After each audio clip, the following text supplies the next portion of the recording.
All right, let's dive into the Anstoß of the Hollow King. This is the chapter in Saga of Frenzy where the entire board gets flipped for our jester, Der Grün Goldnar. You know, everything he thought he was fighting for, it's about to get redefined in the most terrifying way you can imagine. And this is why. Right off the bat, we get hit with the absolutely chilling philosophy of the jester's new nemesis, Gibe Schatten. This one sentence is the complete opposite of everything the jester believes in. It's not just a challenge, it's an inversion of his entire world, setting us up for a conflict that's way more dangerous than just a physical fight. So, to really get why the jester makes such a radical move later, we first have to understand the sheer hopelessness of a situation. He's not just up against an army, he's facing an idea that has totally poisoned the air itself.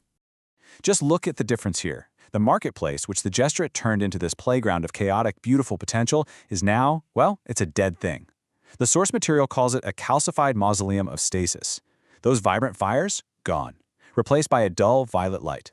And here's the kicker. The jester's greatest weapon, his active laughter, is met with just absolute soul-crushing silence. So that begs the question, right? Why is this silence so uniquely dangerous for him? It's not just that people aren't laughing. No, it's something way more fundamental, something that strikes at the very heart of his power. And here's the answer. The silence of the herd acts as a Fichtean Anstoß. Think of it like this. A comedian tells a joke, but instead of laughter or boos, there's just nothing. The joke doesn't just fail, it ceases to exist. For the jester, whose power is all about getting a reaction, this total apathy is a philosophical brick wall. It just completely neutralizes him.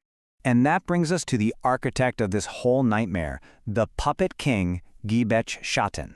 This guy is not just another tyrant. He's an enemy made of absence, a foe who weaponizes the very nothingness the jester accidentally helped create. And the details of his rule just paint this perfectly bleak picture. He's sitting on a throne of decay, rusted iron and dead gold. His whole philosophy is that true power is found in giving up your will completely. It's a total rejection of freedom, a sovereignty of the grave, and it's spreading like a plague. So here's the ultimate problem. How do you mock a void? How do you deconstruct an enemy who is already a conceptual deconstruction? Gibe Schatten isn't a person with flaws you can pick apart. He is the embodiment of emptiness, a walking parody of the jester's own methods. And here is the truly bitter irony, a huge lesson on what happens when you create an ideological vacuum. The jester, he's partly to blame for this. In his mission to tear down the old, rigid order, he won. But he didn't have anything ready to put in its place. He created a void, and this shadow of the Volsung, Gibe Schatten, just flowed right in to fill it. So you can just imagine the jester standing there as it all hits him. His old tricks are completely useless. He has to change the very nature of the war itself. This isn't a battle for control anymore. It's become a war of ontology, a fight over the nature of existence itself. Which leads us to the impossible question at the heart of this chapter. I mean, really, what do you do? How do you possibly fight an enemy who is literally the embodiment of a void?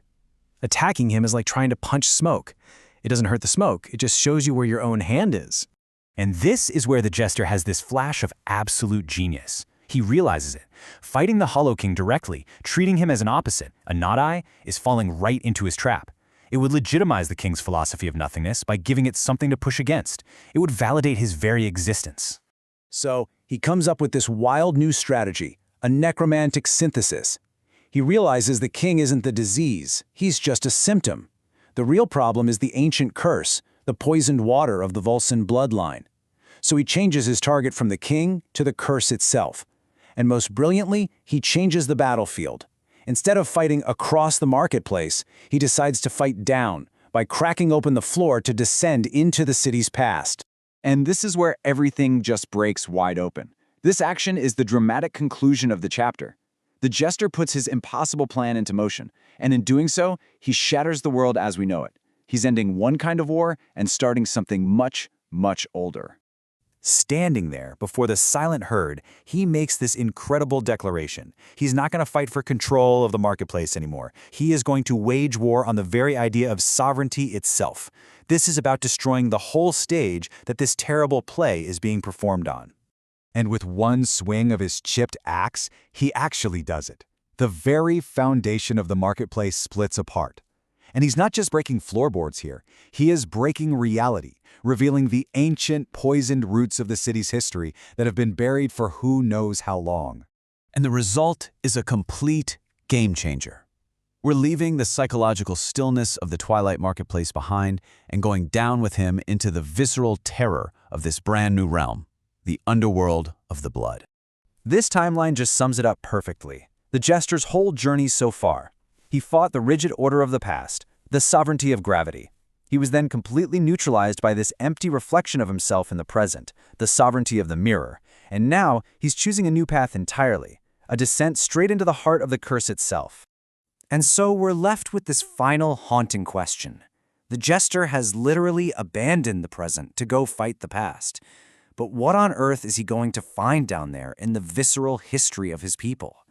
What ancient horrors and forgotten truths are buried deep in the underworld of the blood?